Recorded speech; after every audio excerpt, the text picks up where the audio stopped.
The next aspect that we want to look at is business growth. Okay, so obviously here we're focusing more on ways that businesses can grow externally.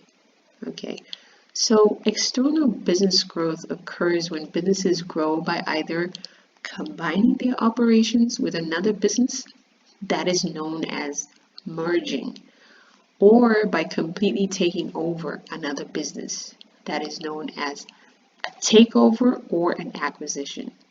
And a takeover or an acquisition is completed by buying at least 51% of shares of the company that you are in fact taking over. So you'll notice when you read through different articles, a lot of people use merging and takeover or acquisition as though they were synonymous, but they are really not. Merging is when two or more businesses become one, and when we talk about an acquisition, it's actually when one business actually takes over the operations of another. Okay, so they're not combining an effort, one is taking over. But it is important to note that both mergers and acquisitions are forms of integration. Okay, they're both forms of integration. All right, that is a table from the text that just gives us a summary of mergers and takeovers.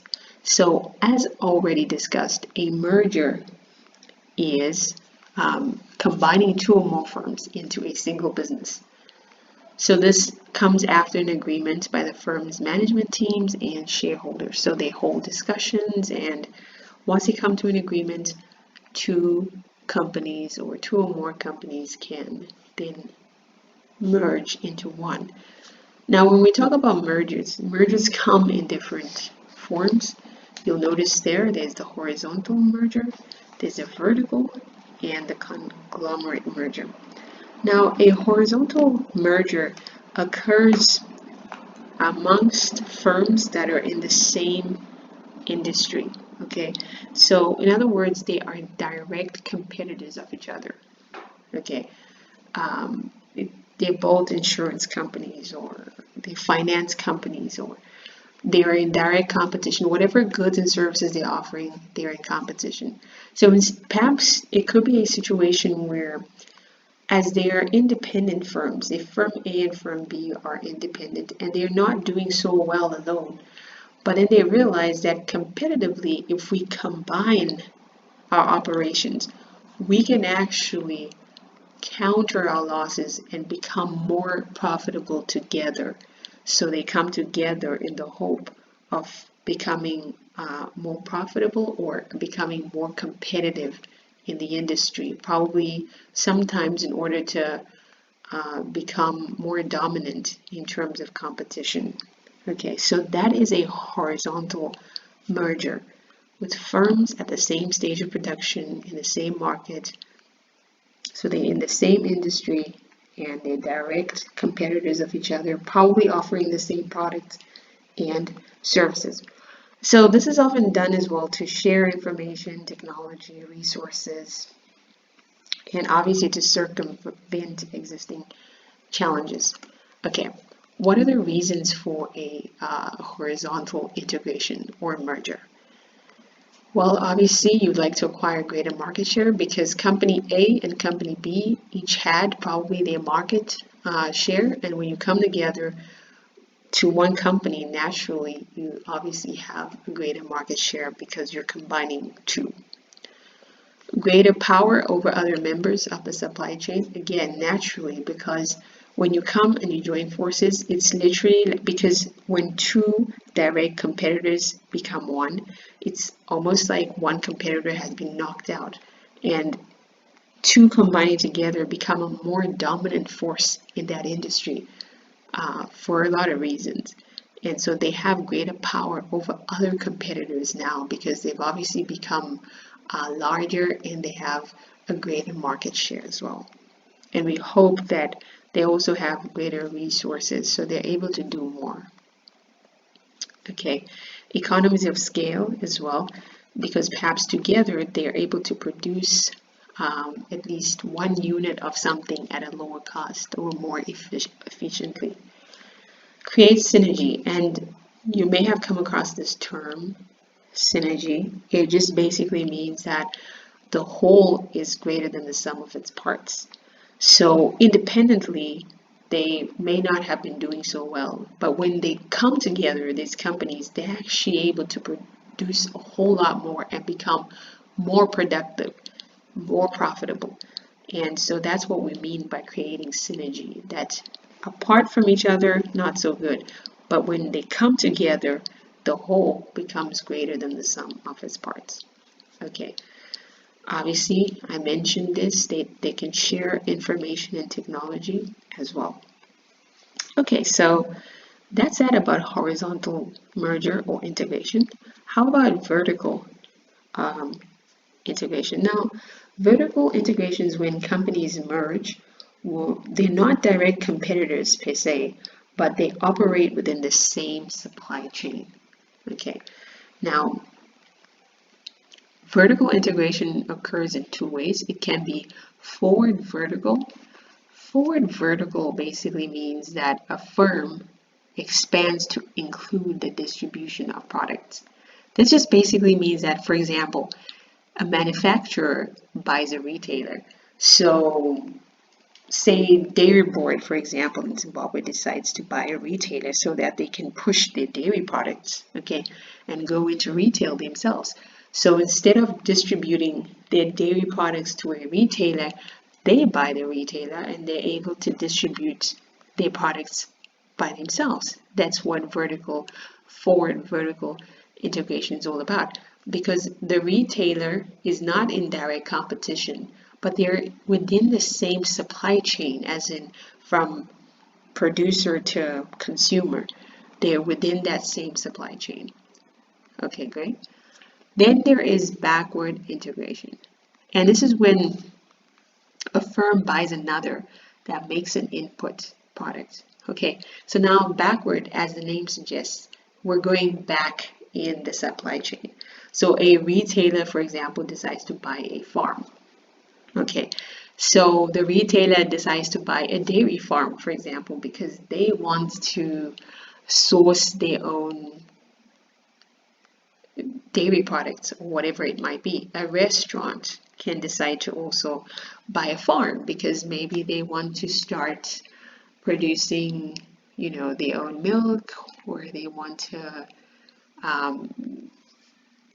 process their own meat, something like that. So that's a form of backward. So backward, we're going back in the supply chain. Forward, we're going forward to the supply chain. And by forward, it means we're getting closer to the consumer. Backward, we're going closer to the producer. I hope that makes sense. Now, what are the reasons why a firm would want to vertically integrate with another? Well, to gain control over supplies. As you can tell over here, that if a retailer buys a farm, for example, they want to gain control over their supplies, so they do that. In order to guarantee access to markets, this is primarily for forward vertical integration. So a manufacturer buying a retailer because they want to gain that access. A wholesaler wants to gain access to his customers without an intermediary. So in order to gain that access, you vertically integrate. So you buy someone in your supply chain who is closer to your consumer. Okay, great. I think the next one here is conglomerate mergers. So remember, this is the coming together of firms that are not in the same industry. They're in different industries, but they come together. And hopefully what we hope for is that there could be transfers of knowledge, skills, and expertise.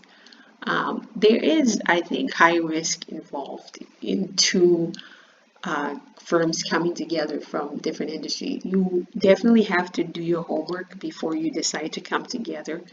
There has to definitely be a well-defined purpose of why you're coming together, because obviously you're in different industries and so your practice is different.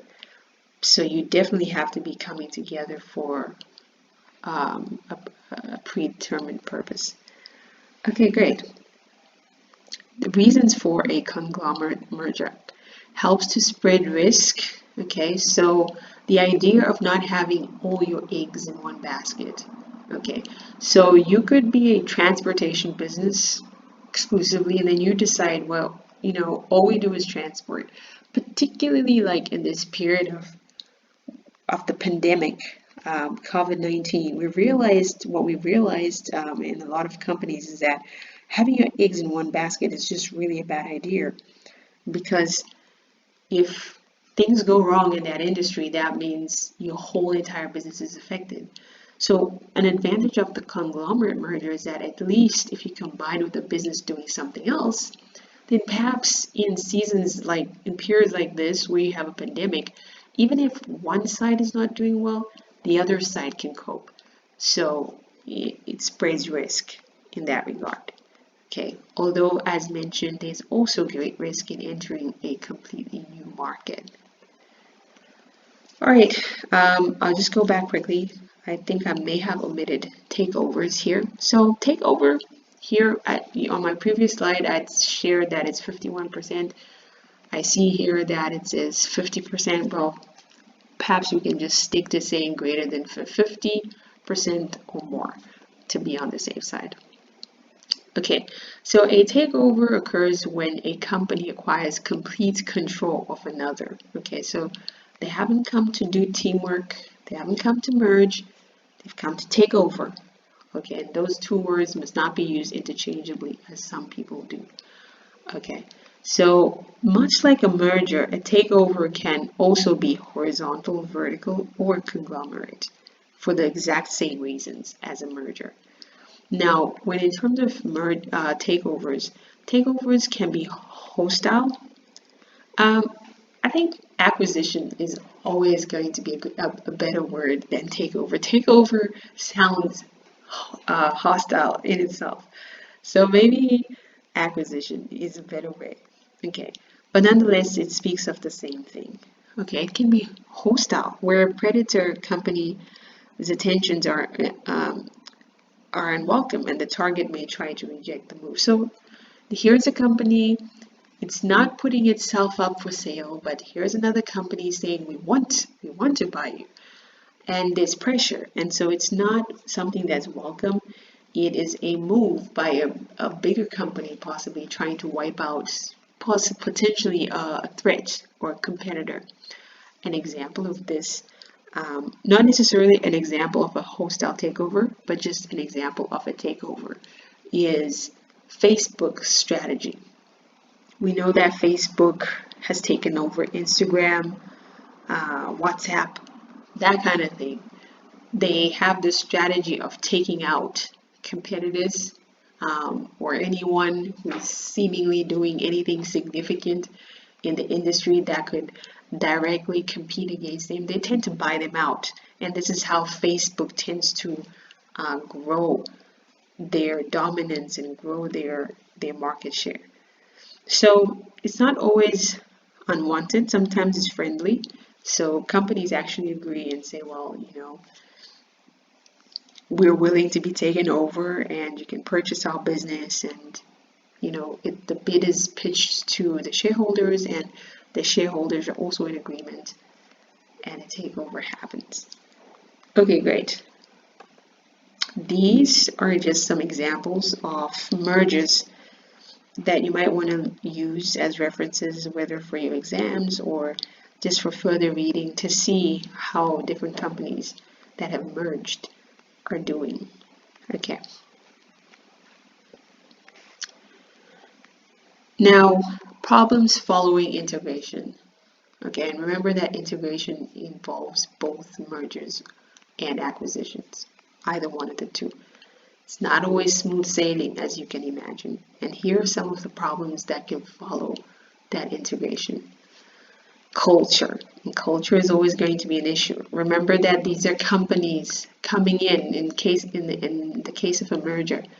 Companies that may have been in the same industry or in different industries, who knows, but the point is that even if you are in the same industry, you have different business practices, you have different cultures, i.e., how you go about your work, your policy, how you treat workers, remuneration, wages, things like that, different cultures. And so when you come together, employees or even management may not be able to blend in that well, may struggle to cope with different cultures.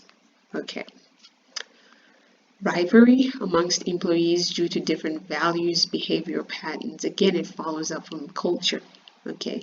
So employees in one company, because remember, particularly when it comes to a merger, these are businesses in horizontal merger, that is, these are businesses that were once in direct competition with one another. So can you imagine that when they join forces, obviously one company might think more highly of themselves, and so the employees may have an attitude towards the other employees. So this is the kind of rivalry that we're looking at. Issues with pay and benefits, and obviously maybe at company A you had a really nice package, and at company B they're telling you another story about how you cannot get any of the benefits that you were getting, and obviously that's a problem. Poor communication, which could lead to demotivation, resulting in diseconomies of scale. Okay, poor communication is always going to be a problem, because if you cannot communicate effectively, that means that tasks cannot be completed effectively.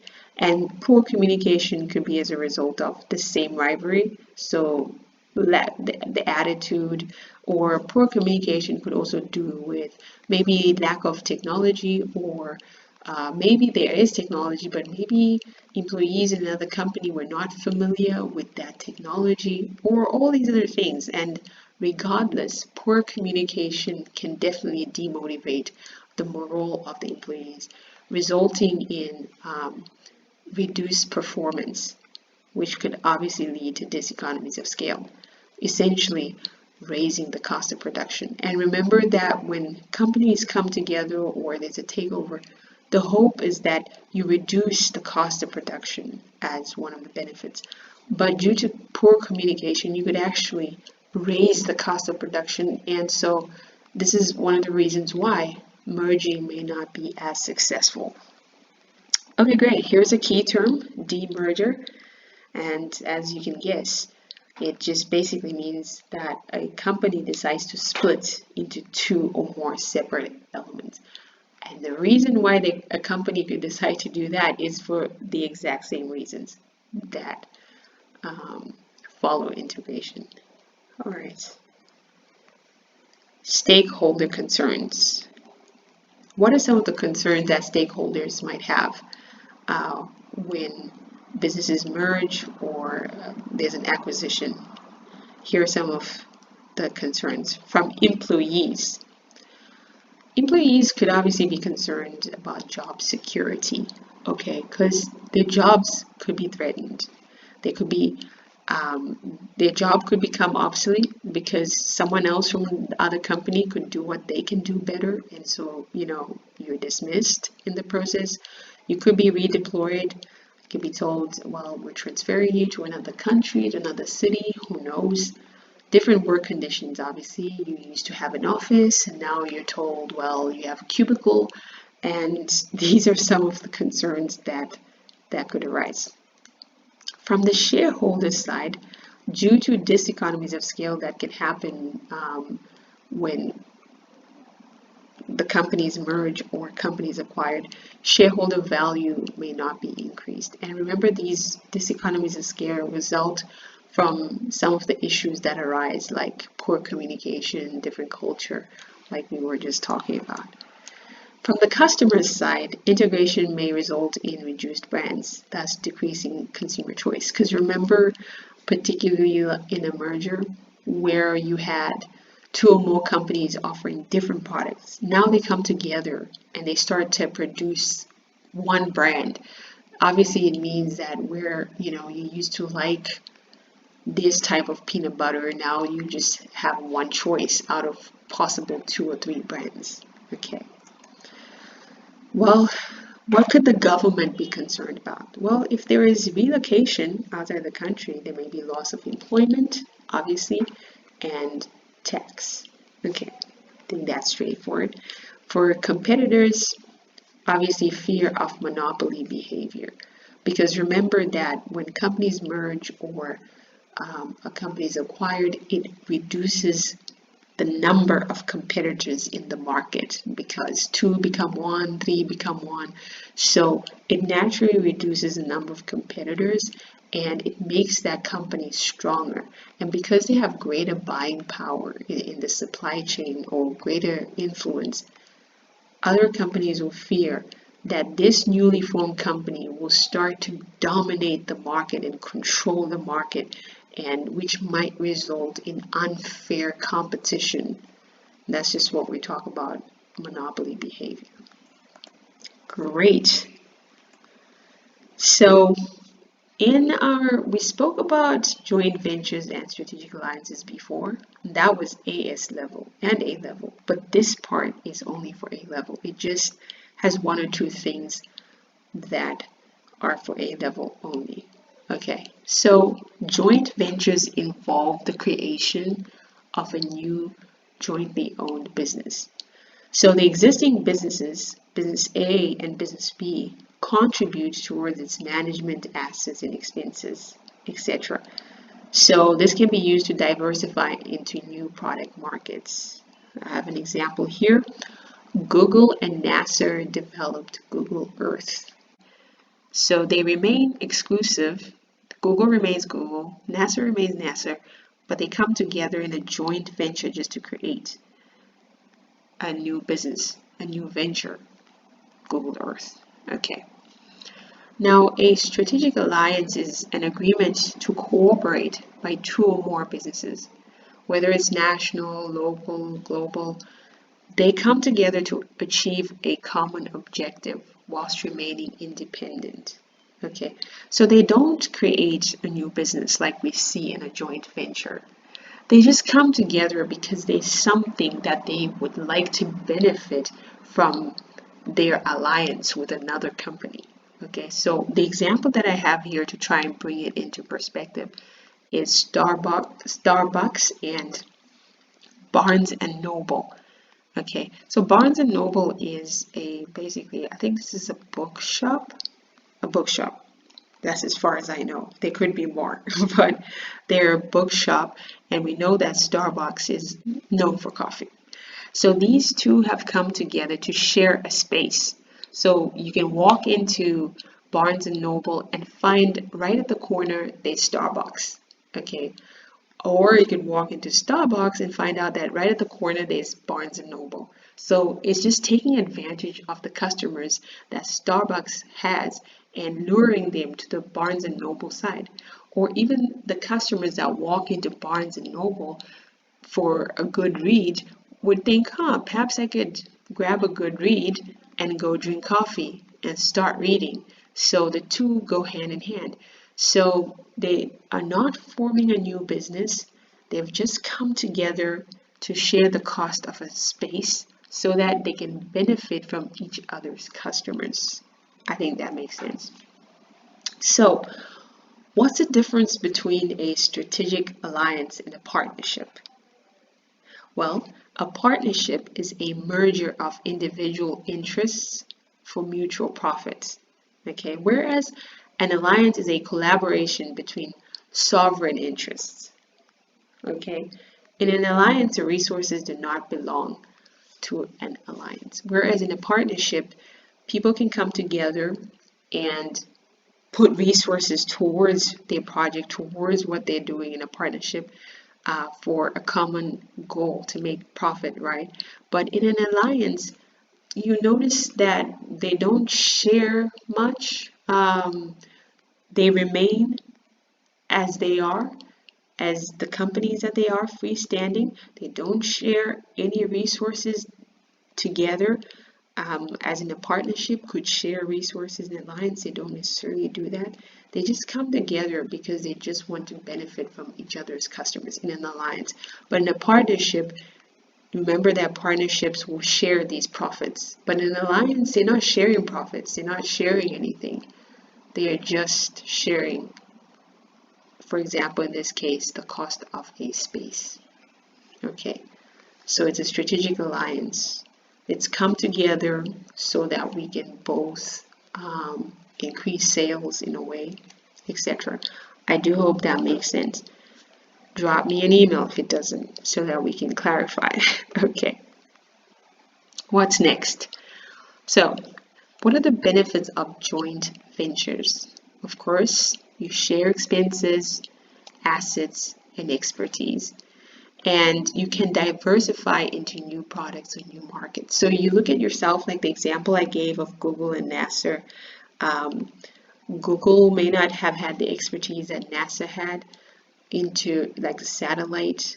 So in order for Google to venture into Google Earth, and on our cell phones we have Google Maps as well. In order for them to probably venture into that, they needed the help of NASA, who came in with their satellite expertise, that kind of thing. So it allowed them to diversify into new products or new markets. Okay. Disadvantages of joint ventures. We have loss of control over issues such as product quality. Okay, so it's the same issues that we're going to have in any form of partnership, in any form of teamwork of sorts. No one has a dominant control. Now it's always up for discussion, and it may not always go the way that you want. And again, cultural differences can still result in problems, because there's always a way that people want things done. And some people naturally will always be more dominant. Some companies will always be more dominant. And so that could be a disadvantage of a joint venture, cultural differences, that is. Now, what are the benefits of a strategic alliance? Of course, the idea that you share the operational costs is great, because you are in the same space, but you get to share the cost of that space, the cost of lighting, the cost of water, or whatever it is. You get to share that. Avoid the need for a complete merger, hence avoiding some of the managerial cultural issues. Great. So like we said, that in a strategic alliance, the two or more companies or firms, they remain independent. Their operations remain independent. So they avoid the need to come together, and they avoid all those problems we spoke about, poor communication, culture. They avoid all that because the businesses maintain their own culture, their own operation. Fantastic. And that is the end of business structure.